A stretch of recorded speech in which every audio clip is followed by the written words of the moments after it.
Alejandra Jiménez está esta mañana con nosotros, nos da muchísimo gusto que nos acompañe. Odontóloga, ¿cómo estás? Bienvenida. Muy bien, chicas, muchísimas gracias por la invitación. Yo siempre feliz aquí de hablar de dientes. De hablar de odontología.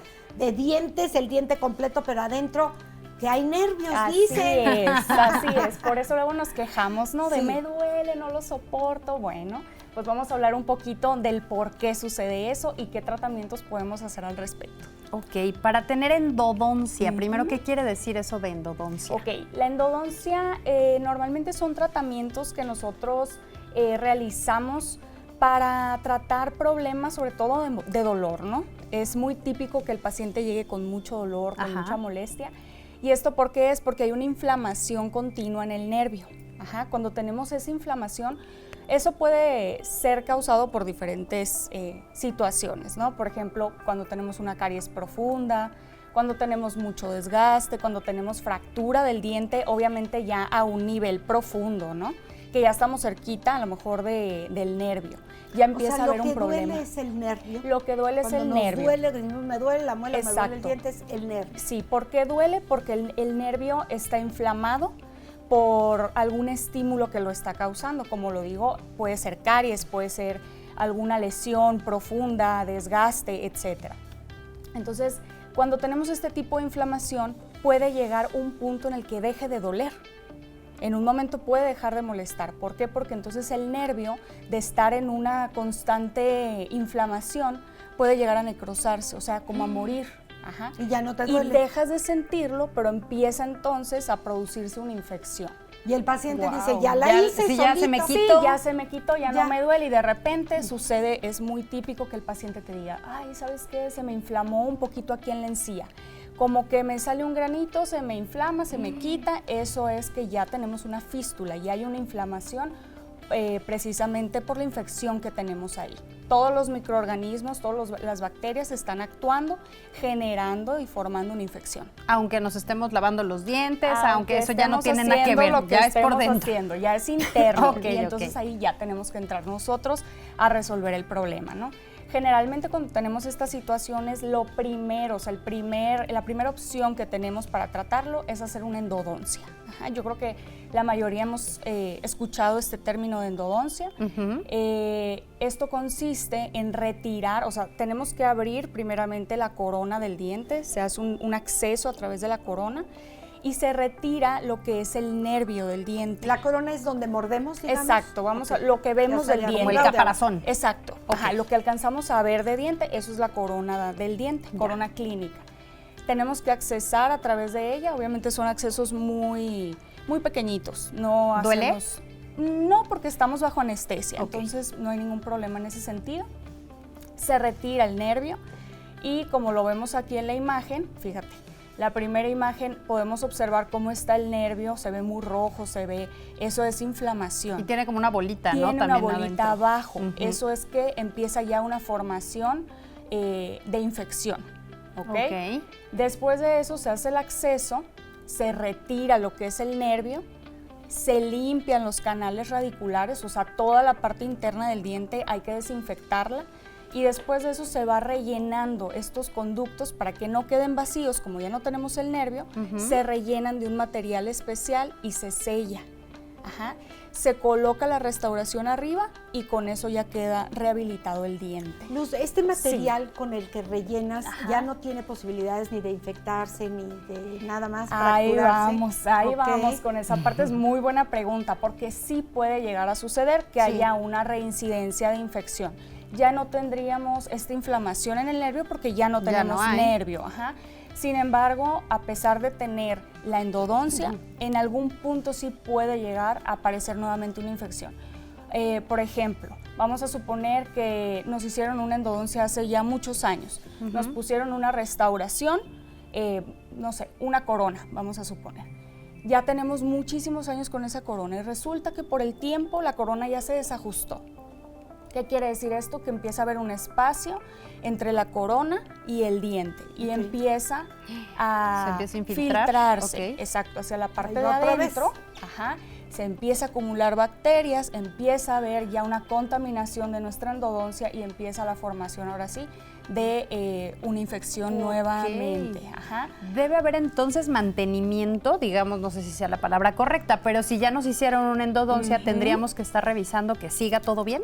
Sí, claro, o sea, es muy importante las revisiones continuas y sobre todo, por ejemplo, en este caso, lo único que podría hacer que nuestra endodoncia fracase en un punto es no hacer un cambio a tiempo de nuestras restauraciones. Muchas veces pensamos que las restauraciones que nos colocamos pues ya son para toda la vida y la realidad es que no. Todo tiene un tiempo de vida y se desajusta por el uso normal que tenemos, ¿no? Claro. ¿Tiene que ver la mordida? O sea, el hecho de la función que tenemos.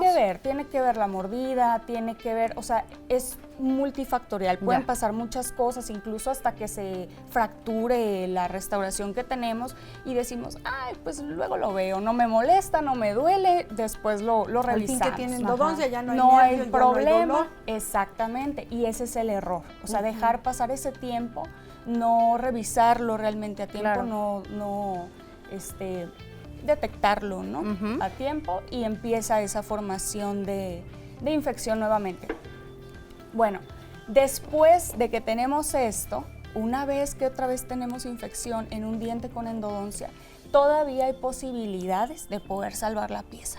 ¿Okay? Siempre y cuando tengamos todavía el tejido suficiente para poderlo hacer. Obviamente si el diente ya está muy dañado, otra vez tiene caries y a lo mejor ya no es viable rehabilitarlo, bueno, en ese momento se piensa en extraer la pieza, ¿no? Pero si aún tenemos todo el tejido completo, podemos todavía darle una oportunidad más a ese diente. Entonces se realiza un retratamiento dental, así le llamamos nosotros. Es decir, ya tengo un tratamiento previo de endodoncia, otra vez tengo contaminado el conducto, por así decirlo, la parte interna de mi diente, tengo una infección, bueno, se puede limpiar todo eso de nuevo, se retira ese material con el que originalmente habíamos obturado esa zona, se descontamina todo, se desinfecta y nuevamente se vuelve a colocar un material nuevo. Se vuelve a rellenar. Se vuelve a rellenar. Aquí es importante nada más comentar que tenemos un límite en cuanto a retratamientos. No se pueden hacer todos los retratamientos del mundo, ¿verdad? Eso sería maravilloso, pero no se puede. ¿Por qué no se puede? Porque cada vez que vamos limpiando, esos conductos se van desgastando de cierta forma. Claro. Entonces vamos haciendo que esas raíces cada vez vayan quedando más delgaditas. Llega un punto donde ya no es viable seguir desgastando, no hay forma porque entonces corremos riesgo de fractura. Sí, claro. ¿Qué tanto tiene que ver, Luz, el cuidado del paciente? El que el paciente pues sea cuidadoso con sus limpiezas en casa, después de cada comida, como nos enseñaban de chiquitos. El hacer un cepillado correcto, ¿esto nos puede alargar la vida del primer tratamiento? Sí influye, obviamente es básico tener una buena higiene, incluso hasta para nuestros dientes naturales, ¿no? O sea, es lo más importante. Sin embargo, yo más bien diría que las revisiones periódicas es también la clave de esto. ¿Por qué? Porque si nosotros estamos acudiendo, por ejemplo, una vez al año o cada 6 meses a una revisión, podemos observar cualquier situación que se pudiera presentar y probablemente solucionarlo a tiempo. Claro, prevenir. Prevenirlo, no dejar que empiece ya a desarrollarse un problema como tal y entonces otra vez tenemos que intervenir, ¿no? Y ya son tratamientos obviamente más costosos, es otra vez invertir en el mismo diente, entonces, o sea, todo eso se puede ahorrar y se puede prevenir si hacemos estas visitas periódicas. ¿Existen enfermedades de la raíz de los dientes? No sé si a lo mejor ahorita me estoy yendo a los adultos que llegamos con ustedes para revisión, pero también he escuchado de pequeñitos que traen alguna situación de endodoncia. ¿Por qué tan chiquitos? ¿Es algo de la raíz como tal? Fíjate que no es como tal de la raíz, ahí sí entra mucho la limpieza, sobre todo en niños, o sea, en adultos son a veces otro tipo de situaciones las que nos ponen en ese lugar, pero en niños sí es muy común que sea por falta de higiene. Por falta de higiene empieza a haber caries profunda, o sea, destrucción casi completa del diente y muchos terminan en endodoncia. Obviamente en En odontopediatría es otro término, se llama pulpotomía o pulpectomía. Son 2 tratamientos endodónticos que se pueden hacer en niños, funciona perfecto. Eso generalmente es en dientes naturales temporales. Los de leche. Los que llamamos dientes de leche. Exacto, ajá. Pero sí se puede realizar y es lamentablemente algo muy común. Habla de la mala higiene. De la mala higiene. De la alimentación de tanto dulce. Alimentación, exactamente, malos hábitos. Niños que se duermen con el biberón a los 2 años. Que se duermen con el biberón, exactamente. De azúcares. O los dulces, o sea, esa parte, ¿no? Entonces sí, pues como papás sí hay que tener mucho cuidado en esa parte. Si estamos hablando de endodoncia, que es adentro del diente, ¿cómo diagnosticas que requiere una endodoncia al paciente? Normalmente al tomar radiografías, o sea, nosotros revisamos, obviamente hay que hacer varios estudios para poder estar seguros de que requiere una endodoncia, eso regresando al punto original, ¿no? Cuando todavía tenemos un diente que tiene un nervio, nosotros podemos hacer varias pruebas para determinar si ese diente requiere la endodoncia o no. Además, como te digo, tomar radiografías para ver que no hay alguna lesión, porque si hay alguna lesión, ahí la detectamos. No hay otra manera de saber si tiene infección, a menos que clínicamente veamos que tiene alguna postemilla o algo mal sabor, inflamación, ese tipo de cosas, son indicadores de que probablemente hay una infección. Pero para estar seguros, radiografía. Y las pruebas que hacemos le llamamos pruebas de vitalidad. Son pruebas que sometemos al diente a muchísimo frío, o sea, a temperaturas extremas en frío. El paciente requiere el primo de un amigo me contó. Ándale, exactamente. Ay, pero ¿qué hiciste? Nomás te pasaron tantito frío, tantito frío. Como siempre, la medicina preventiva es la mejor, así es que consulte a su médico en este caso, a la doctora Luz Alejandra Jiménez. ¿En dónde te encontramos? Estamos en el Hospital Tec 100, en Torre 3, piso 18, consultorio 1804. Y en nuestro teléfono, ahí en el WhatsApp también nos pueden encontrar. Es el teléfono 4427-163392. 4427-163392. 3392 para amigos de radio que siempre nos dicen, di 2 veces el teléfono. Muchísimas gracias y hasta la próxima. Linda, gracias. Hacemos una pausa. Quédese, está usted aquí en confianza. ¿Dónde va?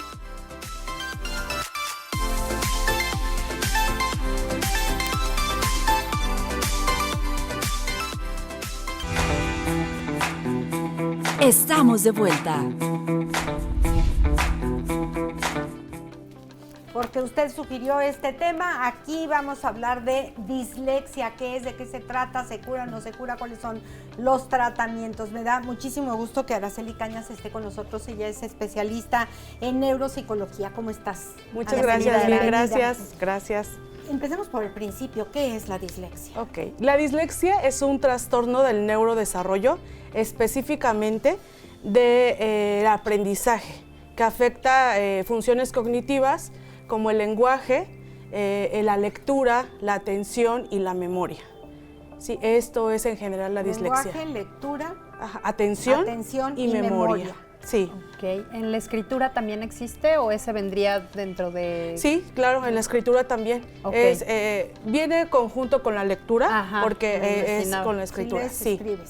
¿A qué edad se empieza a detectar que algo no está bien y cuáles serían estos primeros síntomas? Ok, la dislexia casi siempre se diagnostica en edad escolar, cuando el docente se está dando cuenta que hay un problema con el niño. ¿Hablamos de primaria o desde kinder se puede? Generalmente desde primaria, pero sí empiezan las primeras señales desde que los niños comienzan con lectoescritura. Desde ahí comienzan las primeras señales. Y las primeras señales son muy comunes. Son esta cuestión de que el niño... hay varios tipos de dislexia, primero vamos a desglosarla. La primera es la fonológica. El niño no tiene la capacidad de relacionar letras con sonidos o palabras con los sonidos. La que sigue después de ella es esta dislexia, que es de escritura y lectura, justamente como comentamos, en donde el niño cambia una letra por la otra. Ya no es tanto relacionarla con el sonido, sino que yo leo y en vez de pronunciar, por ejemplo, la B, pronuncio la D. Ya es más de lectura, de atención.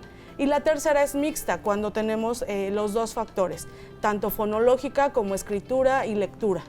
O sea, leo D en lugar de B, pero escribo D en lugar de B también. Sí, también. Lo digo y lo escribo. Sí, claro.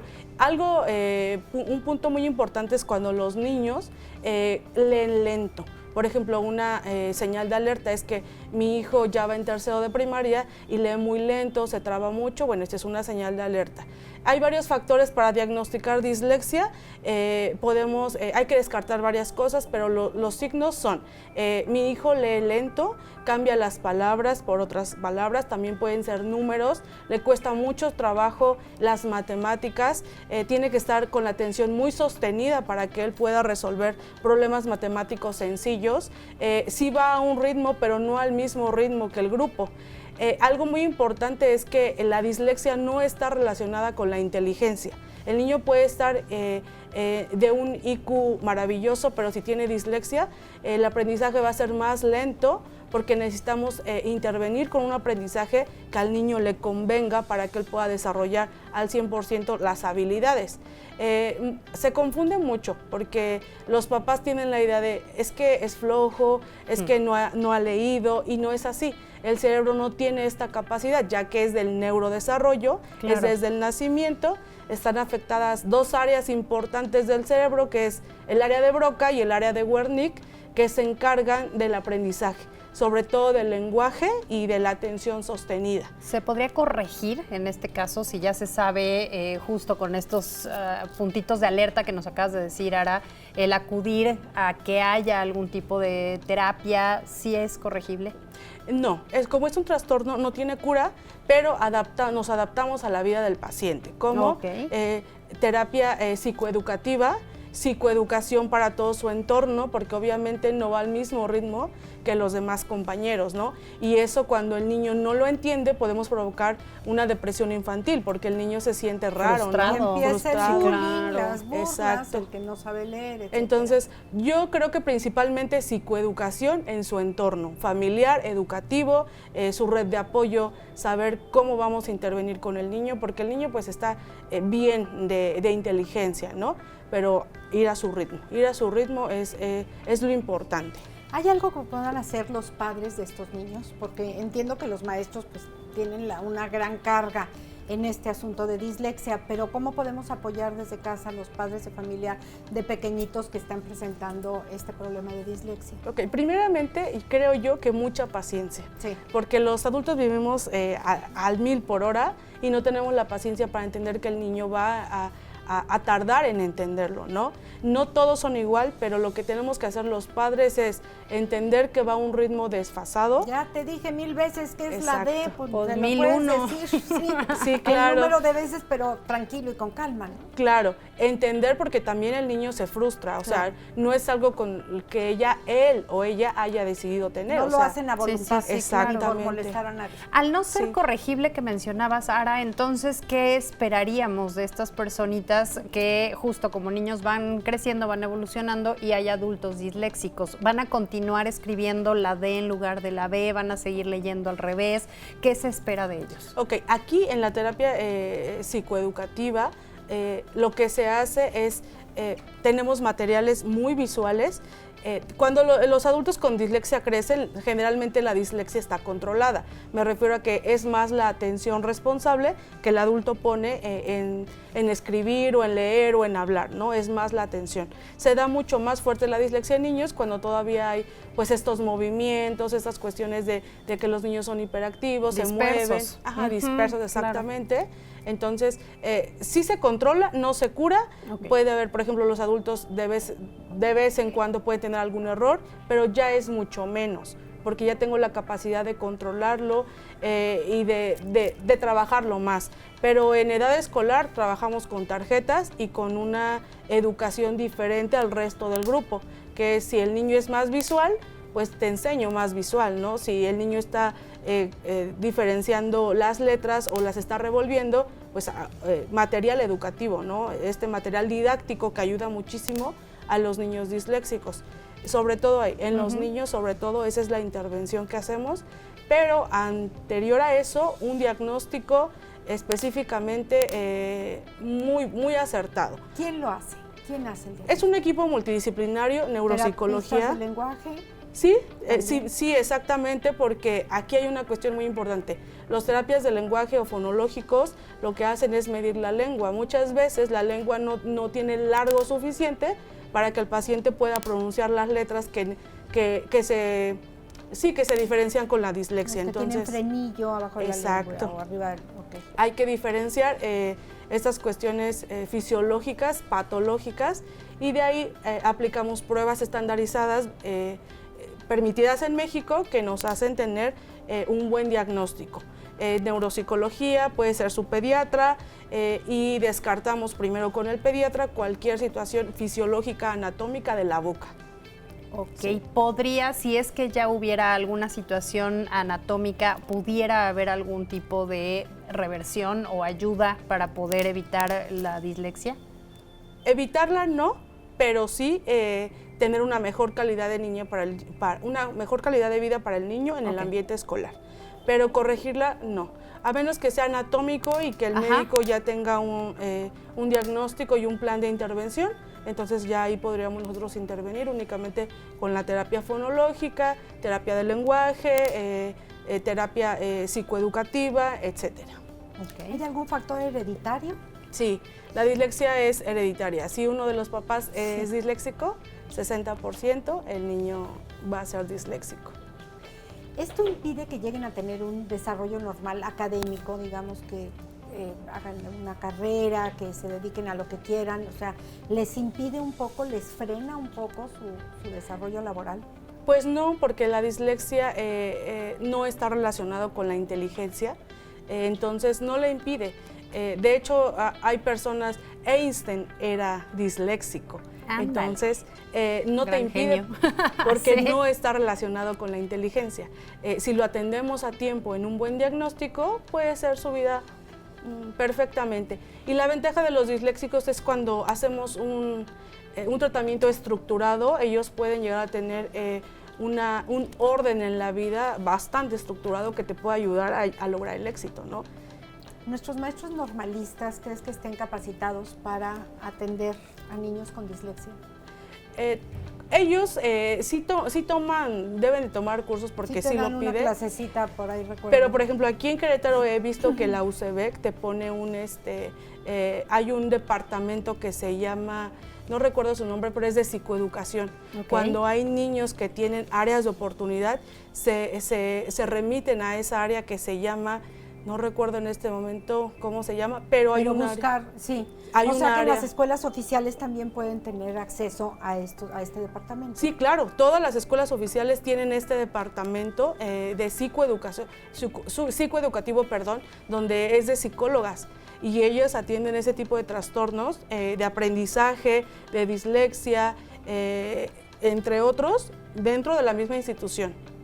Porque continuarían estos pequeñitos dentro de su misma aula, ¿no? O sea, no es de que los vayan a tener que retirar para ir a una escuela especializada, o sea, realmente continúan con su mismo grupo, pero con este tipo de adaptaciones. Sí, exactamente. Ya recordé el nombre, se llama USAER, el departamento, que es USAER dentro de las instituciones educativas en Querétaro, no sé si es a nivel nacional, pero aquí sí está USAER, que es varias psicólogas atienden ese tipo de trastornos en todas las escuelas de Querétaro. Pues ahí está un muy buen dato para todas las personas que tengan algún pequeñito con este trastorno de dislexia, que no es enfermedad, es trastorno. Claro. Araceli, muchísimas gracias, Araceli Caña. ¿En dónde te podemos localizar?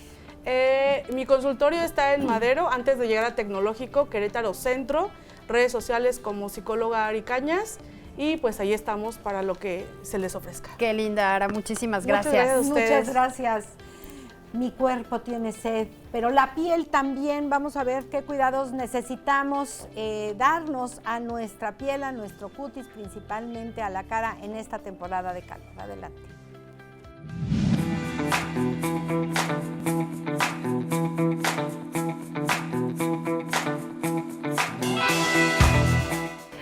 Eri Browse ya está aquí con nosotros. Mi querida Eri, bienvenida. ¿Cómo estás? Bien, muy bien. ¿Y tú? Bien, contentísima de tenerte aquí con nosotras, sobre todo en esta época en la que tenemos que el bochorno, que el calor, que al rato llueve, pero todo eso tiene repercusión en la piel y de eso vamos a hablar hoy. Exactamente, todo esto está muy bipolar, pasamos de uno a otro y más aquí en Querétaro que tienes que vestirte en capas, ¿no? Es correcto. ¿Qué pasa en este sentido dérmico, la piel como tal? ¿Qué es lo que Pues sí genera un estrés, ¿no? Ajá. O sea, para la piel. El sol está fuertísimo, ¿no? O sea, sí sientes, de pronto vas manejando y sientes el brazo hasta que te cómo pica. arde. Ajá. Sí. Sí hay una diferencia entre un brazo y otro, ¿no? Entonces ahorita yo te vengo a platicar de prevención, tips para cuidarte tanto como para la ciudad como si vas a viajar, pero también de unos probióticos especiales que son nuevos para la piel, que van a reforzar nuestra barrera cutánea. ¿Qué es nuestra barrera cutánea? Nuestro escudo hacia el medio ambiente, hacia el sol, hacia los radicales libres, que es contaminación, rayos UV, ¿no? Polvo, todo esto. Justo. Tenemos un facial nuevo en el que depositamos probióticos a la piel y los vamos a penetrar por medio de aparatología. Esto va a hacer que tu barrera sea más fuerte y te cuides más del sol. ¿Qué pasa? Todo esto de la piel siempre va a ser mejor prevenir que reparar. Totalmente. Podemos hacer obviamente la reparación porque aunque haya esta prevención siempre va a haber un ligero daño, pero la manera de prevenir es, o sea, el mejor anti-aging es el protector solar. Siempre. Deberíamos de ponernos protector solar todo el tiempo. Sí o sí. Ahorita hay una tendencia y hay pleitos entre que sí, que si no, que si trae químicos, que si la piel, y que si antes no usábamos, sí, pero antes Exacto. el sol lo que no te era... decía, antes nadie usábamos. Y ahora es Nadie. como hasta mal visto si no traes tu protector solar. Es como el básico con lo que sabes que cierras al final de tus cremas, todo, ¿no? Pero el chiste es que lo usemos siempre y no solo en la cara, ¿no? Porque a veces tenemos esta mentalidad del día a día en la cara. Ah, pero voy a salir a la playa, ahí sí me pongo en el cuerpo. El órgano de la piel es un solo órgano. Entonces, el daño que a lo mejor no le estás haciendo a la cara, pero lo generas en el brazo, al fin y al cabo es un solo órgano. O sea, estás dañando la piel.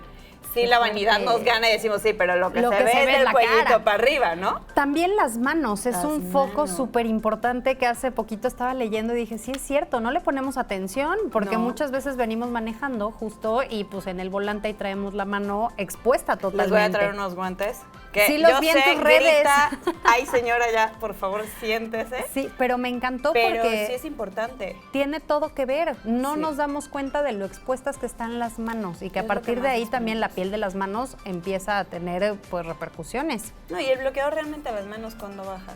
Y las manos nos las lavamos cada ratito, entonces pues lo que te pusiste, si no es contra agua, pues ya te lo estás retirando. En cambio la cara pues permanece más tiempo y de todas maneras debería haber una reaplicación de cada 3 horas.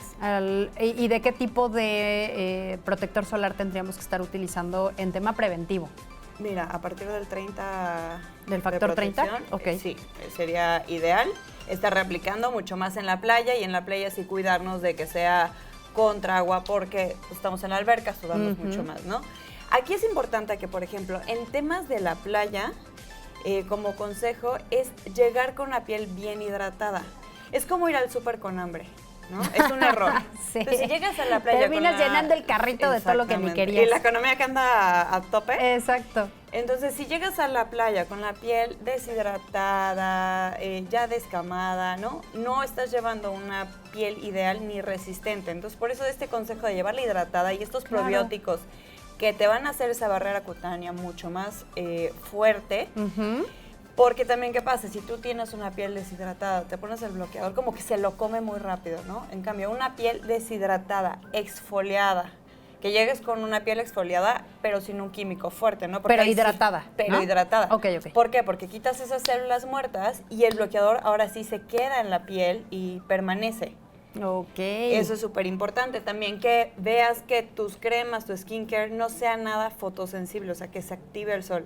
Hay retinol, que lo tienen las cremas. Entonces, si tú no estás pendiente qué es lo que tiene tu crema, hay cremas de día y de noche, podrías mancharte. Sí, es entonces hay que cierto. cuidar, nuestra rutina no es exactamente la misma cuando vamos a estar expuestos al sol. Y por ejemplo, este facial con probióticos, que es un probiótico que penetramos con la aparatología, también te llevas una ampolleta porque es reparador también en la noche. Y este facial que estás mencionando sería ideal previo a ir a la playa, digo, ahorita ya están próximas las vacaciones. Sí, por ejemplo, nosotros como lo hacemos es previo, te llevas el vial a la playa para estarte cuidando y post, porque por más que te hayas cuidado, siempre hay algo que reparar, ¿no? ¿Con este facial hay oportunidad de llegar y tenderte en el camastro para tomar el sol o no? ¿Estarías manchándote?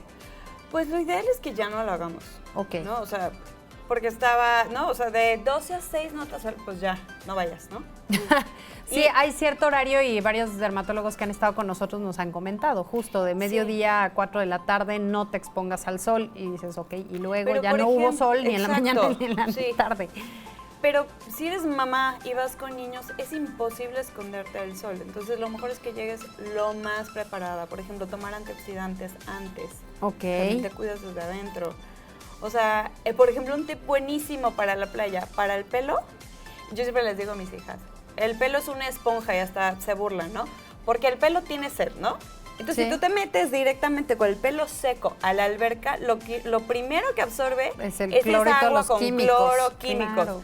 Lo ideal sería que te mojes antes y el pelo ya entra como sellado, ¿no? Sí, con sí. agua de las regaderas que tienen afuera, pero ya no entra directamente a absorber todos esos químicos.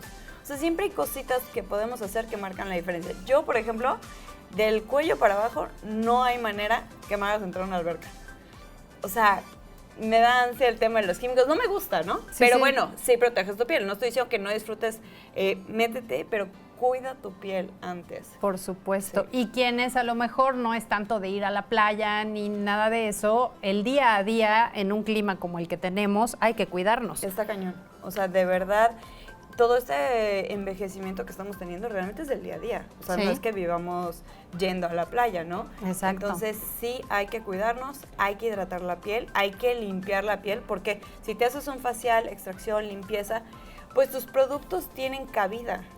Si tienes los poros saturados de mugre, contaminación, polvo, residuos de otras cosas. ¿Con pues qué no. temporalidad deberíamos de estar haciéndonos este tipo de detox en la cara? El poder hacer esta limpieza profunda, todo como para dejarla totalmente los poros limpios. Mira, si no hay ningún tema así específico a tratar, como, no sé, un acné fuerte, ¿sí? Una vez al mes, mes y medio, Ok. está perfecto.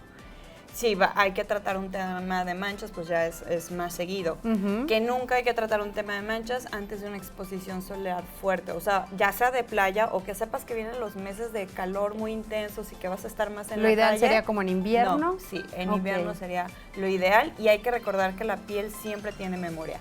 Donde hubo una mancha, probablemente o muy seguramente va a regresar, a lo mejor no en la misma intensidad, porque ya es lo que nos mancha son nuestros melanocitos, como que se enojan, ¿no? Vamos a pensar que se sientan agredidos porque los expusiste demasiado al sol y se defienden produciendo melanina, ¿no? Eso es lo que pigmenta. Pero ya es un melanocito que se quedó enojado, entonces ya es más fácil que lo actives, Sí, ¿no? claro. Entonces esa es la memoria de la piel, entonces hay que cuidarnos Ok. más. Ahorita mencionas de este facial con estos probióticos, pero ¿qué pasa con el cuerpo? ¿En realidad podríamos tener algún tipo de cuidado especial en el cuerpo tipo este facial? Sí, hidratarte, exfoliarte, los antioxidantes que son tomados. Ok. Sí, o sea, a lo mejor no el facial de probióticos, porque son viales y bueno, Ajá. ya sería una inversión mucho más cara, pero podemos cuidarnos por lo que nos alimentamos, la hidratación, el Ok. agua. También, bueno, el bloqueador ese Por es supuesto. de cajón y estar reaplicando. Ujú. La exfoliación, tú ahorita comentabas una vez al mes aproximadamente. ¿Te refieres en cara o en cuerpo también? No, en cuerpo también. En cuerpo sí, ahí también. lo podemos realizar en la regadera. Ajá. Pues hay varios exfoliantes, o puedes tú preparar un exfoliante con café, con azúcar, Claro. ¿no?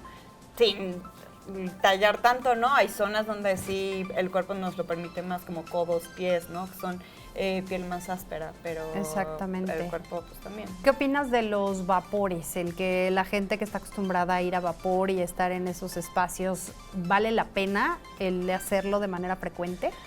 Sí, pero tampoco periodos muy largos. Ok. O sea, siento que el cuerpo también llevarlo a estos choques de temperatura, Sauna. en mi opinión, Ujú. o sea, de frío a calor, yo no lo recomendaría, pero ahorita como que hay mucha polémica atrás de eso, ¿no? Que si del hielo te pasas al otro, y creo que Exacto. es mucho estrés para el cuerpo y suficiente. el estrés diario. Como para estresar al cuerpo también y a la piel. Sí, Oye, comentabas, Eri, esto con la intención de prevenir, pero ¿qué pasa para aquellas pieles un poco más maduras, un poco ya más expuestas en muchos sentidos al sol, ya tienen ciertas situaciones específicas? ¿Hay algún facial que pudiera ayudar para mantener esa piel lo menos estresada posible? Sí, realmente todos los faciales ayudan para reparar. Okay. Claro que hay unos que se enfocan más a líneas de expresión o a pigmentaciones que ya surgieron a partir de alguna exposición fuerte al sol. Existen, para cualquier necesidad siempre vamos a tener algún facial indicado, pero todos ayudan. Desde una limpieza básica te ayuda, ¿por qué? Porque tus productos los vas a aprovechar mejor. Todo lo que te pongas en el día o en la noche. A veces gastan miles en cremas carísimas, pero no van a un facial. Claro. Y esa crema no la vas a aprovechar, es mejor que te pongas una crema más accesible, pero que sí te hagas una limpieza. Exactamente. Sí. Y ahí, ¿a partir de qué edad? Porque también ahora se ha puesto muy de moda que las pequeñitas, hasta para sus fiestas de 3, 4, 5 años, tengan su spa. Y las nenas están también teniendo este tipo de faciales. ¿Es recomendable? ¿A partir de qué edad? No, o sea, por ejemplo, ahorita hay niñas que se exfolian desde chiquitas, ¿no? No es necesario. Te estás quitando la barrera cutánea, o sea, la estás dañando, ¿no? Pero sí, cuando empiecen con todo este tema de brotes por cambios hormonales, sí es bueno, porque, por ejemplo, un poro que está sucio, ¿no? Está lleno de mugre, grasa, pues es como un calcetín que mantienes abierto. Cuando lo limpies, ya no regresa. O sea, puede regresar un poquito, pero si tú lo mantienes mucho tiempo abierto y lleno de esta basura sí, claro. Pues se queda de ese tamaño. Entonces, por eso luego hay poros que son muy, muy grandes. Entonces, sí es importante que desde que presenten la necesidad vayan a atenderla. No van a tener un facial ellos para activar la producción de colágeno y elastina. La tienen al 1000, o sea, ellos están en su apogeo, pero sí de limpieza facial, y también que haya esta educación de qué productos me utilizo para lavarme la cara, el protector solar. Y a cuidarnos a la edad que sea, a cuidarnos de estos climas. Mi querida Eri, si alguien quiere hacer este tipo de limpieza facial o todo lo que tú nos has hecho favor de ofrecer, ¿en dónde te encuentran? Estamos en Juriquilla, ahí tenemos el estudio y pueden sacar citas al 442-156-1292. Me encanta, muchísimas gracias, Eri. Claro que sí, en redes sociales como Eri Brows, ahí la encuentran. Mil gracias, mi querida Eri. Nos vamos a ir rápidamente a un corte. Recuerden, estamos aquí en Confianza, no se despegue. Estamos de vuelta. Yo creo que lo más preciado de una sociedad son nuestros niños, y cuando hablamos de la procuración de justicia, de los derechos de los niños, niñas y adolescentes, bueno, pues qué más importancia. Me da muchísimo gusto tener justamente al procurador Manuel Hernández Rodríguez. ¿Cómo estás, Manuel? Gracias por acompañarnos. Un gusto estar aquí en tu programa y bueno, saludo a todas las personas que nos están sintonizando y viendo. Muchas gracias. Ahorita te decía que qué trabajo tan interesante y de tanta responsabilidad. Así es un trabajo de muchísima responsabilidad porque en nuestras manos están las decisiones del 33% de la población. 33% son nuestros niños y adolescentes. Así es. Y sobre todo temas de prevención, difusión, obviamente el respeto y la restitución de sus derechos, sus 20 derechos. Y bueno, desafortunadamente el tema de la violencia, el tema de la salud mental en nuestros niños y la violencia familiar, temas de adicciones, son temas más relevantes que están viviendo las infancias en México. Y bueno, pues la idea de estar aquí precisamente es para comentar que vamos a tener un programa que se llama Difusores Contigo, y la idea es que nuestros niños, niñas y adolescentes del estado de Querétaro puedan conocer cuáles son sus 20 derechos y qué programas tiene el gobierno del estado con cada una de las secretarías relacionadas con los derechos de los niños. ¿De qué se va a tratar este programa Difusores Contigo? Pues bueno, antes que nada los protagonistas son las niñas, niños y adolescentes. Tenemos niños difusores, que son niños que prepara el DIF estatal acerca de sus 20 derechos para que ellos los conozcan, los puedan difundir con sus familias, con sus amigos y por supuesto en sus escuelas. Y ellos van a estar conduciendo el programa, va a estar acompañado con... Sí, la verdad es que está increíble porque aparte va un adulto solamente guiando. Y bueno, realmente los protagonistas son ellos, y van a tener 20 invitados especiales que son parte del gabinete del estado con la finalidad de difundir qué tienen, qué programas hay en sus secretarías, en sus direcciones para los niños y que obviamente ellos los conozcan. ¿Cuándo inicia este programa? Empieza el próximo miércoles. El 4 de junio arranca a las 3 de la tarde y bueno, va a haber una reprogramación todos los días sábados a las 10 de la mañana y los días domingos a las 9:30 de la mañana. Para invitar a todo mundo, no solamente a niños, que bueno, ojalá que estuvieran aquí todos nuestros niños presentes y siguiendo este programa, pero me parece que es importante que los papás, los adultos, también sepamos cuáles son los derechos de nuestros niños, porque me parece, Manuel, que no los conocemos. Así es, yo creo que falta mucha cultura y parte de este programa es la difusión, que los niños tengan derecho a la participación, a la opinión y que obviamente podamos generar una cultura de la prevención y que conozcan cuáles son sus derechos. Definitivamente para poder actuar, para poder accionar, para poder defender, necesitamos que la gente conozca que estos son derechos y por supuesto con quién se pueden acercar, en qué parte de gobierno pueden encontrar las dependencias, por ejemplo para un acta de nacimiento cuando son registros extemporáneos, aunque no lo crean, mucha gente, sobre todo que este programa llega a la sierra, va a ser importante y sobre todo que pueda tener esta cobertura estatal, que bueno, muchos niños no cuentan ni siquiera con un acta de nacimiento o extravían un certificado de alumbramiento a las mamás, entonces muchos niños cuando van a entrar a la escuela pues no tienen ni siquiera este documento vital para ser reconocidos por el Estado. ¿Qué hay que hacer, Manuel, en estos casos? Las personas que nos están viendo, escuchando ahorita, que no tienen el acta de nacimiento de sus hijos, ¿qué tendrían que hacer? Acercarse directamente a la Procuraduría de Protección de Niñas, Niños y Adolescentes, estamos en Constituyentes y si no cualquiera de las 18 procuradurías municipales. Hay que reunir la documentación que acreditan que son las mamás en su momento que hayan tenido, obviamente 2 testigos, y en su momento desde su atención médica, hospitalaria, en su momento si tienen algunos certificados que en su momento acrediten, por ejemplo, el tema religioso, que puedan acreditar que son que tienen el vínculo, por supuesto. Ajá. Y bueno, todo ello va a acreditar obviamente la identificación de la mamá, el acta de nacimiento de la mamá y el papá, por supuesto, si están casados, el acta de matrimonio.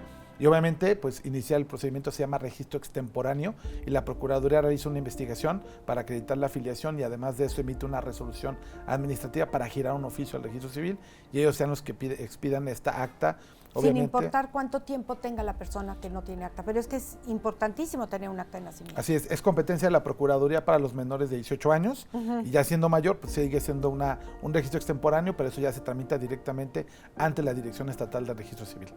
¿Y hay muchos? ¿Tenemos muchos niños? Sí, pues anualmente nosotros estamos otorgando 150 resoluciones. ¡Qué barbaridad! Para actas muchas. de nacimiento, aunque es un derecho constitucional contemplado en el artículo 4. Y bueno, la idea es que dentro de los 60 días los papás puedan cumplir con este deber ciudadano de registrar a sus hijos, pues no es así en todos los casos, sobre todo en zonas más lejanas. ¿Qué otras cosas atiende la Procuraduría? Bien, atendemos el reporte de maltrato infantil, los famosos... Ese es un tema dolorosísimo para toda la sociedad. Sí, totalmente. Es un tema donde pues niños que están en situación de calle, situaciones, por ejemplo, de violencia intrafamiliar, donde los vecinos escuchan que golpean a un niño ni adolescente, bueno, pues estamos a sus órdenes, las procuradurías municipales. Tendríamos que denunciarlo, es obligatorio esta denuncia. Así es, invitar a la Procuraduría. Invitar a la gente para que en la página del DIF estatal Querétaro o los DIF municipales, a través de Instagram, Facebook, puedan hacer su denuncia, puede ser anónima. Es lo que te iba a preguntar, que si era anónima. Y puede ser a través de correos electrónicos, en el caso mío es mhernandezrodi@querétaro.gov.mx, pueden hacerlo de manera anónima y nosotros iniciamos un pequeño cuadernito de investigación y si se acredita el tipo penal, pues iniciamos la carpeta de investigación. Cuando es grave, simplemente vía telefónica es 215-2480. 215-2480. Así es, y 215-5952 son los teléfonos de la Procuraduría y estamos en la avenida Constituyentes, sin número, esquina Reforma Agraria, en la colonia Casablanca, y ahí de 8 de la mañana a 4 pueden hacer también de manera física esta denuncia, este reporte. Y bueno, nosotros estaremos actuando con un equipo interdisciplinario que es un trabajador social, una psicóloga y un abogado para acreditar si hay elementos. Pero bueno, es bien importante mencionar que también los reportes los activan los médicos que están en los hospitales, los maestros cuando los niños van a la escuela y traen huellas de violencia. Y bueno, cualquier ciudadano puede también iniciar pues este reporte de maltrato. También hacemos, por ejemplo, supervisamos las 21 casas hogar. Tenemos también el Carmelita Ballesteros, que es donde llegan todos nuestros niños víctimas de violencia. También la Procuraduría es el abogado de todos los niños en las carpetas de investigación y en los juicios de divorcio. Estaremos platicando de eso en los programas. También tenemos un área de prevención bien bonita, precisamente que es ANA, y es atención a niñas y adolescentes, donde nos encargamos de difundir los derechos a través de niños difusores, una escuela para padres, la verdad muy importante, donde participan más de 9 instituciones en temas de prevención, el fortalecimiento familiar y obviamente nuevas masculinidades, perspectiva de género, temas de, por ejemplo, de adicciones. Que esto ha cambiado muchísimo en nuestra perspectiva de género, ¿no? Totalmente, de hecho es un programa que ha impulsado la señora Carla de Curi, también que le nuestro mandamos director. un saludo a nuestra Totalmente, ella ha impulsado mucho lo que es la Procuraduría con nuevos programas. Sí. Tenemos un programa, por ejemplo, de fortalecimiento familiar que entra ahorita, por ejemplo, el día 17 de julio y que se encarga precisamente pues, de cómo fortalecer a las familias de los niños que han estado institucionalizados en el Carmelita Ballesteros. Te estoy hablando más o menos de más de 500 familias que llegan normalmente con nosotros, porque llegan 50, 40 niños de manera mensual a la Procuraduría a ser puestos a disposición. Es decir, niños que llegan violentados, así es, que son retirados de sus padres y se quedan institucionalizados, o sea, perteneciendo a la institución, que quiere decir, ¿no? Que se quedan con nosotros en un promedio de 2 meses hasta 6, 7 meses, mientras la familia esté en condiciones de poderlo recibir. Por supuesto, no la familia que los violentó, pero sí un tío, un abuelo, que van digamos, a poder proteger a sus familiares. Y bueno, va dirigido también a ellos y también a la rehabilitación familiar. Y bueno, pues tenemos esta área de difusión de derechos, también trabajamos con los 18 municipios sobre nuevas habilidades parentales. Se va a incorporar, esa fue una política pública de nuestra presidenta, en los 18 municipios, esta escuela para padres. Realmente es algo novedoso porque a nivel nacional no se cuenta que todos los municipios de las entidades tengan una escuela para padres. Le estamos apostando mucho al fortalecimiento familiar y precisamente en Difusores Contigo pues vamos a hablar de eso en cada uno de los programas, pues vamos a ir hablando de los programas que se tienen para nuestros niños, pero esos son digamos de los grandes logros que se han tenido. Igualmente tenemos una cabina, por ejemplo, en el Carmelita Ballesteros para que los niños puedan ser escuchados y puedan participar en una cabina lúdica que se llama Antenas, donde los niños menores de 7 años llegan a un espacio pues para niños en los cuales pueden platicar su vivencia en la violencia, lo que han a manera de juego, pero ahí van saliendo. Así es. Todo este tipo de violencias y maltratos. Y yo creo que sí tendríamos que aprender muchísimo los papás a ser papás, porque vienen sin instructivo los niños. Y venimos nosotros con unas herencias y unas creencias pues de historias de vida de los papás, de los abuelos, etcétera, etcétera, en donde no se usaba esto de los derechos de los niños. Digo, ¿cuántos años tendrán? ¿40 años los derechos de los niños? No me sé el dato, pero no tienen mucho. No, de hecho, bueno, comentarte que apenas la ley salió el 4 de diciembre del 2014. Entonces estamos apenas... hacía 40 años. Sí, pero bueno, desde los derechos de los niños, pues fue en el 90 cuando se genera la Convención de los Derechos de los Niños, pero sí el reconocimiento por el Estado mexicano, pues apenas hace 10 a través de una ley general de los derechos de las niñas y adolescentes. Y bueno, pues también comentar que la Procuraduría ve el tema de adopciones, que es un tema muy lindo, y también tenemos una nueva figura que se llama Familias del Corazón, que son familias de acogida, que es un modelo que utiliza Estados Unidos y algunos otros países, de los cuales además de los niños víctimas de violencia están en una casa hogar, ahora una nueva modalidad de cuidado alternativo son las familias de acogida y por supuesto las adopciones. ¿Qué quiere decir? ¿Por un tiempo estos modelos de acogida o sí, en qué consiste? ¿Por totalmente, son niños que están institucionalizados y mientras regularizamos la situación jurídica o se van con su familia, pero como requieren una prolongada rehabilitación esta familia de origen, ejemplo, temas de adicciones, temas de una situación psicológica que tienen que ir superando y que no son los agresores, cabe señalar, pero la familia no está en las mejores condiciones, entonces se van a un proceso de rehabilitación y si van a estar ya de 6 meses a 9 meses, ese podría ser uno de los caminos para que puedan estar en familia. Y obviamente hay que preparar a estas familias. Claro. Manuel, ¿qué tan dispuestas están estas familias para acogerlos? ¿Hay muchas familias de acogida? Bueno, el año pasado nuestra presidenta y el director Oscar Gómez arrancamos este programa en Querétaro. Llevamos 11 familias en proceso. Tenemos 3 ya con certificado de idoneidad y el próximo mes de julio estaremos asignando los primeros niños en esas 3 familias que ya cuentan con certificado de familia de acogida. Entonces estamos muy contentos de este avance que Querétaro tiene. Y bueno, invitar a todas las familias, si me lo permites, para la convocatoria de adopciones 2025, que es del 9 al 13 de junio, o sea, prácticamente ya arrancamos la próxima semana, para que puedan, obviamente, todos los solicitantes y familias del corazón que quieran adoptar a una niña, niño, adolescente mayor de 5 años, grupos de hermanos o niños con discapacidad, los esperamos para que se puedan inscribir en el link que aparecerá en la página del DIF estatal Querétaro por Instagram o de Facebook, y bueno, pues esperarlos para que nos puedan acompañar. Yo creo que hay muchos padres de familia que están esperando la bendición de tener un hijo y bueno, aquí están y aquí hay muchos. Repítenos por favor el teléfono porque estoy segura que me lo van a pedir. Claro que sí, 215-2480 2480 y 215 Ajá. 5952. Los teléfonos de la Procuraduría de las niñas, niños y adolescentes. Manuel Hernández, te agradecemos muchísimo, un reconocimiento al trabajo que están haciendo y pues a darle porque nuestros niños pues son lo más sensible de nuestra sociedad. Muchas gracias por la oportunidad. Quiero agradecer a RTQ y al DIF estatal por hacer posible este programa Difusores Contigo. Los esperamos el próximo 4 de junio a las 3 de la tarde y bueno, por supuesto el sábado, que viene la repetición a las 10 de la mañana y el domingo 9:30. Y bueno, un programa donde difunden y se protegen los derechos de nuestras niñas y que va a ser un éxito seguramente. Próximo miércoles, 4:30 de la tarde. Así es. Muchísimas gracias, Manuel. Y nosotros continuamos aquí en Confianza. Vamos a ver algo de yoga. ¿Está usted estresadito, estresadita? Vamos a ver.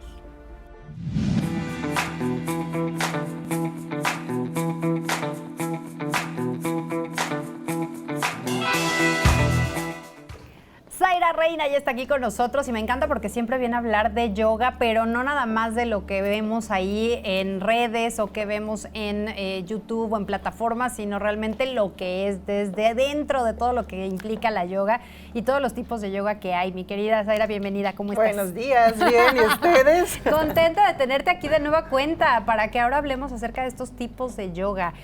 Pues yo pensaba que nada más había uno. Fíjate que no eres la única que piensa eso. O sea, ¿como cuántos tipos de yoga existen? Mira, hay muchísimos, bueno, no muchísimos, pero hay una variedad de prácticas de yoga, entre físicas y entre prácticas de yoga como más espirituales. Ok. A nivel, por ejemplo, tenemos un tipo de yoga que se llama Bhakti Yoga, que casi nadie sabe de qué es esto, ¿no? Así de, ¿te vas a parar de manos o qué va a pasar? No, Bhakti Yoga es un tipo de yoga más introspectivo, en donde cantamos mantras, por ejemplo. ¡Wow, qué bonito! Por ahí a lo mejor algunas personas han escuchado, hay un kirtan, o hay un chico o hay una chica que tocan como un tipo armonio, Ajá. En donde cantamos mantras, y es como para entrar en una introspección a través del canto. Ok. Canto de estos mantras, pues más de la filosofía Vedanta, de lo hindú, y es también un tipo de yoga que no es físico, ¿no? Exacto, porque ahí, digamos, para entender un poquito, las personas que están en esta práctica de este tipo de yoga, físicamente no se están moviendo, están totalmente estáticos, pero están en esta introspección. A través del canto. Ok. Sí, entonces se llama Bhakti Yoga, ¿no? Bhakti Yoga. Pero también hay estos tipos de yoga físico, que pues es en donde se abre todo el abanico de oportunidades de la práctica. Y hoy quería compartir con ustedes esto porque a veces hemos tenido muchos ejemplos o muchos yogis que llegan con nosotros y es que el doctor me recomendó practicar yoga, ¿no? Ajá. Y así como, bueno, ok, ¿qué tipo de yoga? ¿Por qué te recomendó el doctor? El doctor sabe que yoga es el adecuado para ti. No, me dijo nada más yoga. Entonces, por eso creí conveniente platicarles que hay diferentes tipos de yoga. Uno de ellos es el yoga restaurativo terapéutico, que se enfoca más a mejorar tu postura, a trabajar, no a aliviar las lesiones, porque para eso hay las personas adecuadas en espalda, en columna, pero te ayudan como para que esa lesión no siga creciendo y te ayuda a pues quitar un poco más de dolor que tengas en espalda, y eso es mucho en el piso, ¿no? Es un ¿Flexibilidad te sirve para poder sumar? Mira, todas las prácticas te ayudan a flexibilidad, pero por ejemplo la terapéutica, o le llamamos alineamiento restaurativo, es como más para liberar la tensión de tu cuerpo, principalmente espalda, piernas, y pues es mucho en el piso. O sea, sí también practicas mucho la flexibilidad,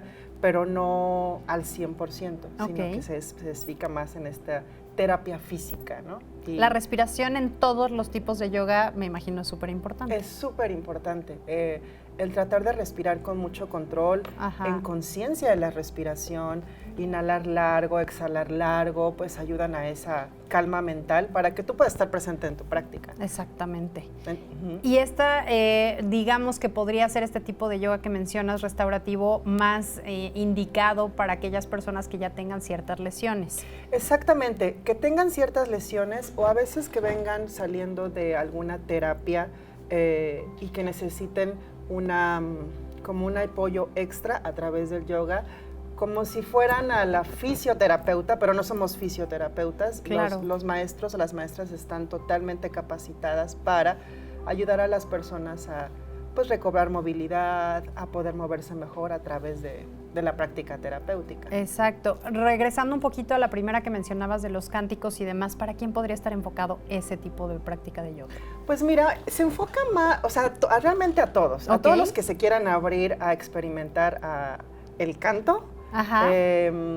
Porque a veces somos como muy retraídos, ¿no? Decir, ay, es que qué pena, me van a ver cantar, no, es que no, yo ni canto bien, ¿no? Pero aquí es como, exprésate, canta lo que sepas, aunque no sepas qué estás cantando, está abierto para todos, o sea, para experimentarlo. ¿Desde niños podrían estar? Hay niños que han ido a los... Y los eventos se llaman kirtans.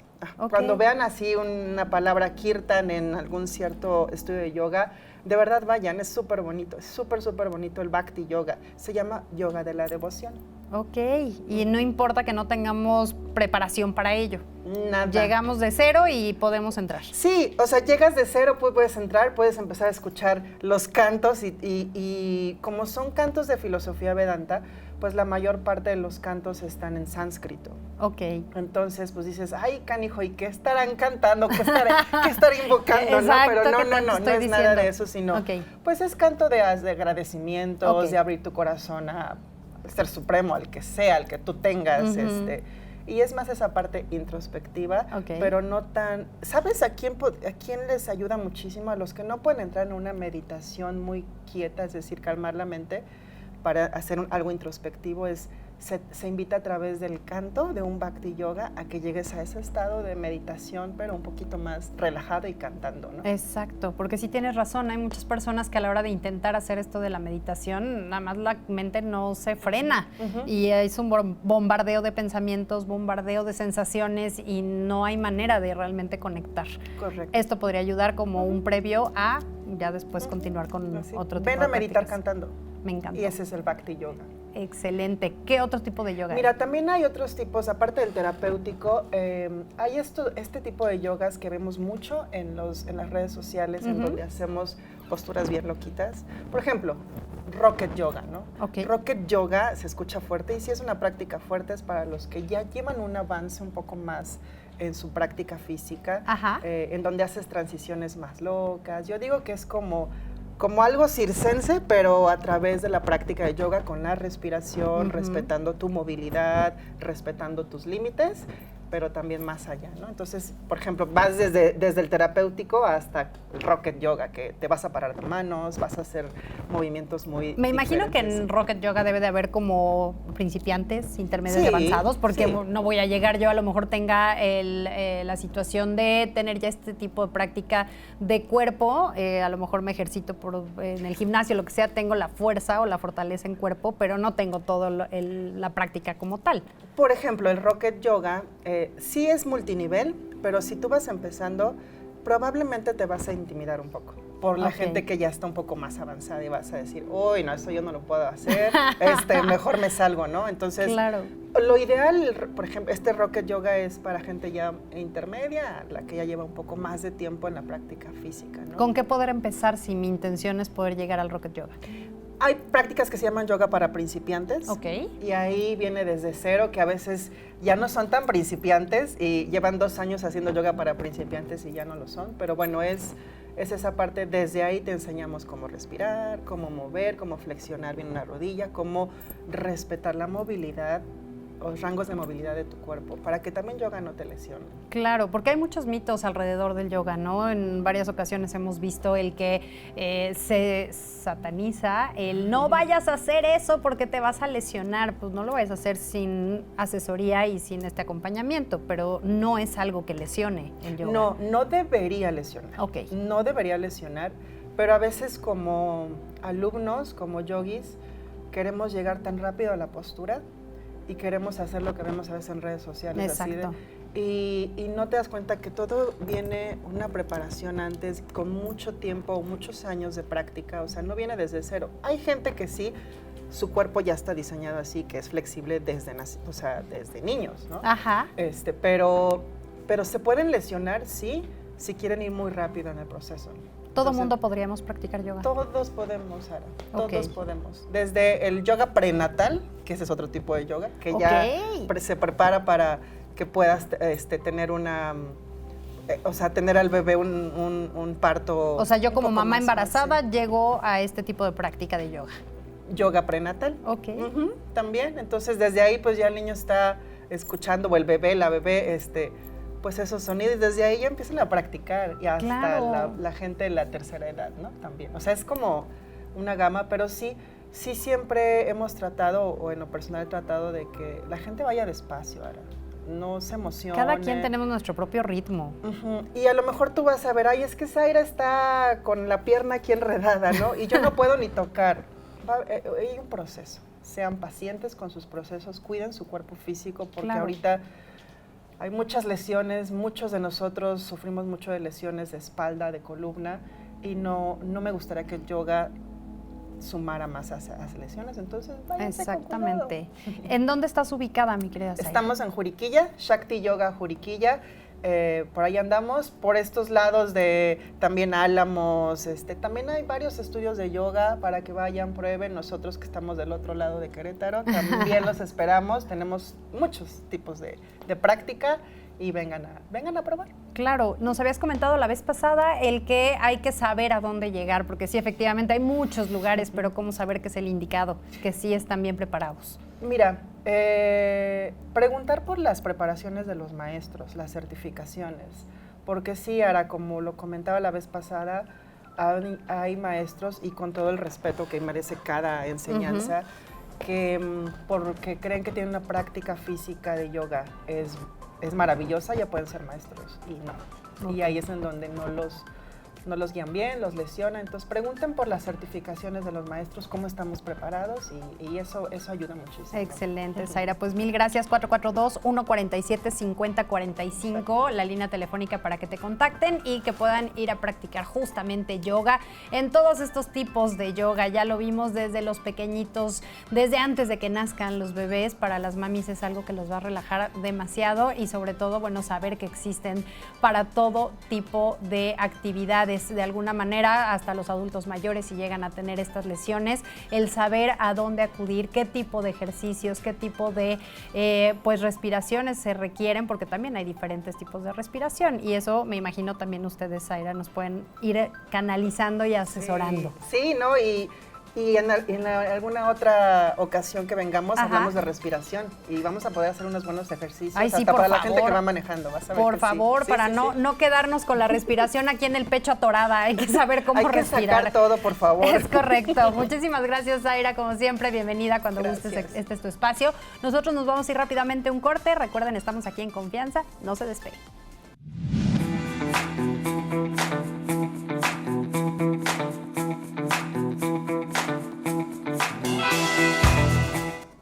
Mitos y costumbres de Querétaro, del Querétaro antiguo. ¿Quién mejor que tocar este tema que Jaime Zúñiga Burgos, cronista del estado de Querétaro y del municipio del Marqués? ¿Cómo estás? Muy bien, querida. Bienvenido.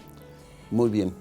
Es increíble las cosas que platicas, que dices, ay no, déjame felicitarte por el tema pasado de aquella línea telefónica que tenían que hablar los jóvenes para ver si podían ver la película en el cine o no.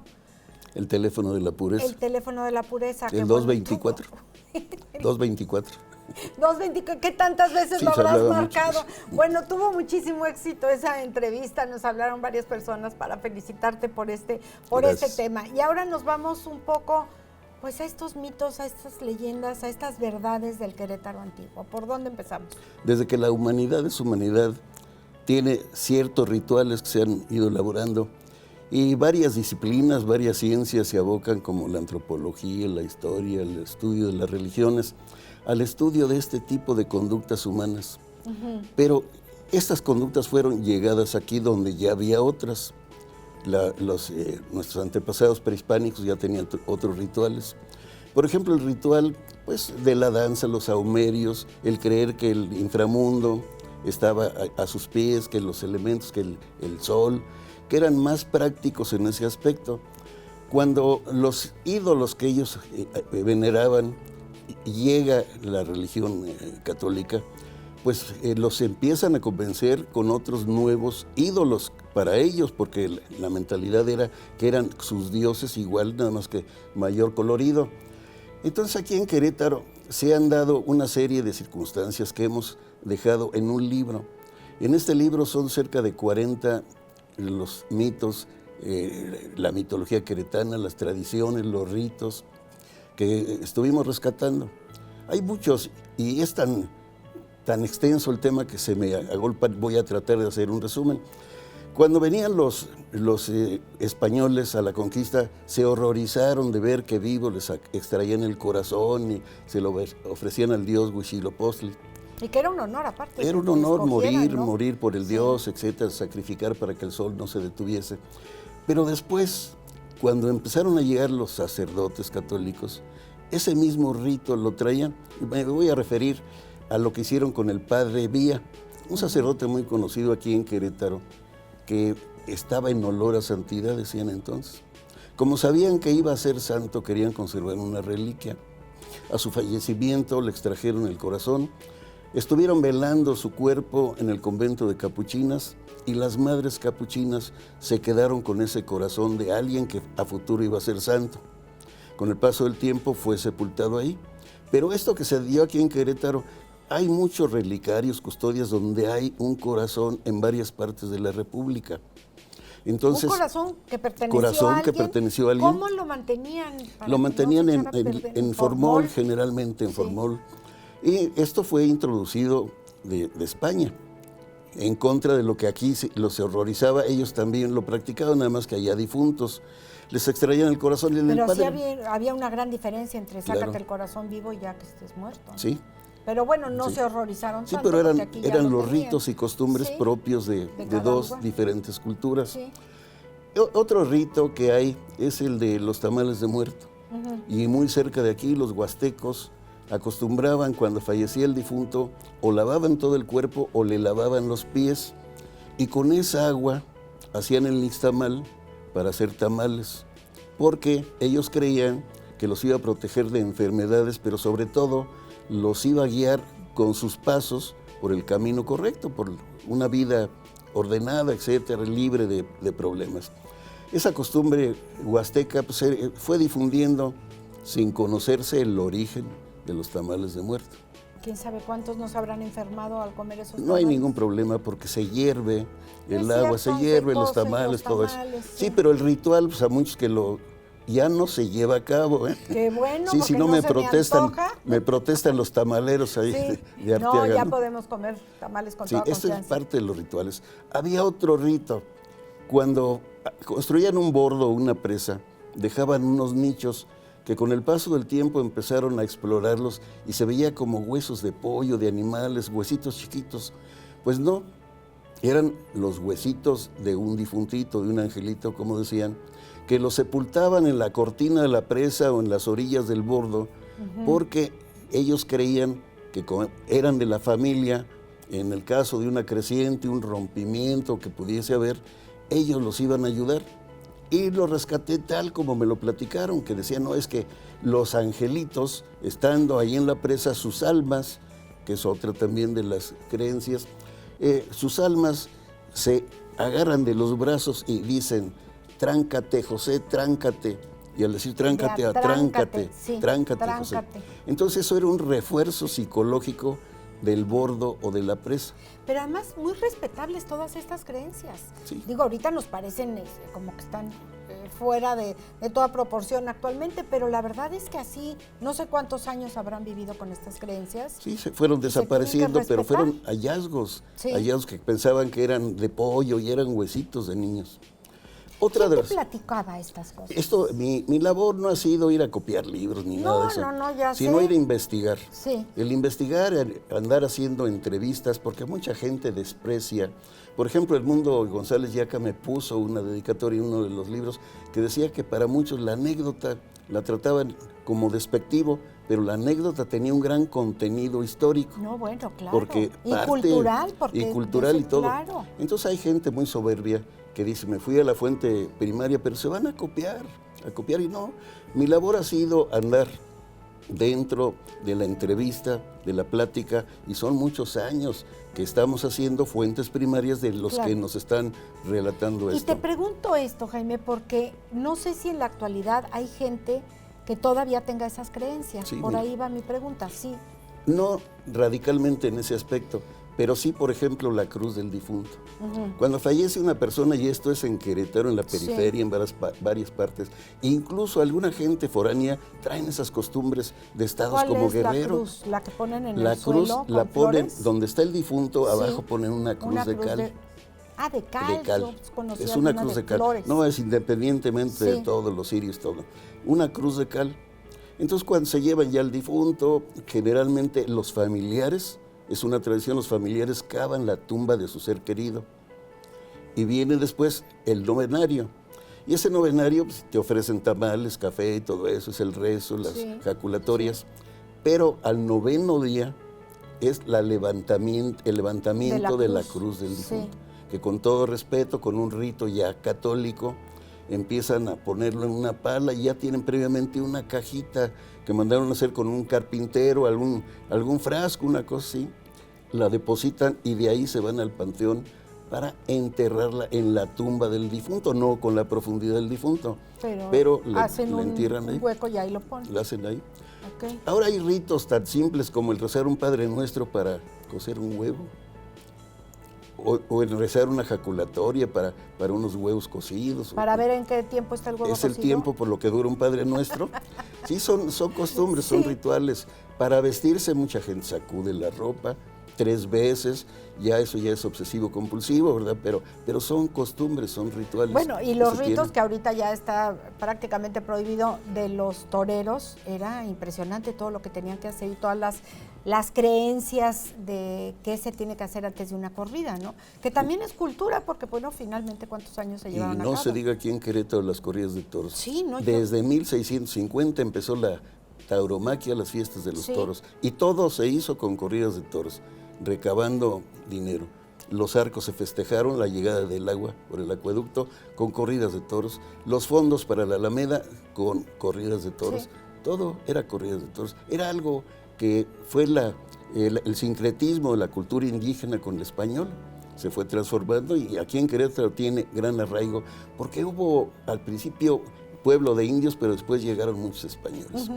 Y esas tradiciones como la religión, los ritos religiosos son fundamentales por la cultura que domina y la religión que domina. Esos ritos religiosos son ancestrales porque son heredados. El catolicismo, como la religión dominante, heredó todos los de Mitra, la diosa Ceres, el cereal, el pan, el vino, todo eso ya venía desde antes del catolicismo. Sí, tampoco puedes despreciar todos estos ritos, de ninguna manera. Pues han sido parte de la vida y de la historia de Querétaro, de lo que hemos vivido. Y de lo cual tenemos que estar orgullosos porque son nuestras costumbres. Claro. Dentro de la familia hay costumbres, también hay ritualística. Por supuesto. El jocoque, le tienes que meter el dedo a la leche y cuentas hasta 10. Cuando ya te vayas a quemar en el número 10, ese es el punto, esa es la temperatura en donde está la leche. Buena receta, estás dando buena receta. Estoy dando una receta familiar, es como secreto de familia, pero solo así se hace el jocoque, si se pasa o si le falta calor, no. Y así hay muchísimas en cada familia, tienes razón, y en cada poblado. Tú escribiste, has escrito, ¿cuántos libros? 53. 53 libros. Tienes uno justamente de todas estas leyendas. Sí, mitos, son cerca de 40, Ajá. donde pues hay algunas que son medias agresivas, pero pues así eran, no puede uno matizar. O sea, que nadie se siente ofendido, así eran, así se usaba, era como cuando mataban al pollo, a la gallina, que le cortaban el pescuezo, pues así era, ay no, qué horror, pues qué horror, pero así era. La brujería, los exorcismos. Hay que hablar de brujería. Brujería, exorcismos. El día que quieras hay muchas cosas ahí. Sí. Y muchas pero que presenciamos. Tenemos, sí, tú presenciaste. Presenciamos de cerca y otras las vivimos. El compadre del diablo, un conocido personaje, Mariano Amaya, la vivió. Ay, ya me sé la de Mariano Amaya, que daba conferencias. Él, Mariano, claro. Oye, hay muchísimas cosas que hablar y que nos las tienes que platicar para contárselas a nuestros hijos y que no mueran estas leyendas. ¿Cómo se llama el libro de lo que hablamos hoy? Se llama Ritos y costumbres extrañas en Querétaro. Ritos y costumbres extrañas en Querétaro. ¿Y en dónde lo encontramos? En la librería de gobierno, en la librería cultural del centro. Soy artista exclusivo de gobierno del estado. Eres artista exclusivo e invitado exclusivo y nuestro invitado de honor, como siempre, que nos acompañas. Jaime Zúñiga Burgos, te seguimos en Facebook, que publicas unas cosas maravillosas. Muchísimas gracias. Al contrario, gracias a ti. Estamos de vuelta. Muchas gracias, Dame. Igual también para todos ustedes que nos están siguiendo el día de hoy. Gracias a quienes nos acompañaron en radio, en televisión, vía streaming en www.rtq.mx, y también recordarles que a nosotras nos encuentran en redes sociales. A mi querida Amelia Cove la encuentran como En Confianza con Amelia, y a una servidora como Ara Rangel Oficial. Estamos ahí en todas nuestras plataformas y agradecidas de que se sumen cada vez más a nuestras comunidades. Mi querida Ame, que tengas un excelente inicio de semana. Muchísimas gracias, Sara, y gracias a todos los que hacen posible este programa, todos los compañeros de trabajo, un gran equipo, como siempre lo digo. Y ustedes, queridos amigos, que nos siguen radio, televisión, por donde ustedes quieran vernos. A ver, Cristian, te estoy viendo de reojo. Por donde nos quieran ver, porque puede ser vía streaming, vía televisión, en nuestras redes, en Instagram. En radio no nos ven, nos oyen. Pero bueno, por donde ustedes nos sigan, gracias. Mañana 8:30 de la mañana aquí, para seguir platicando muy en confianza. Gracias por tu sintonía. Te esperamos muy pronto para seguir platicando aquí en Confianza. Hasta pronto.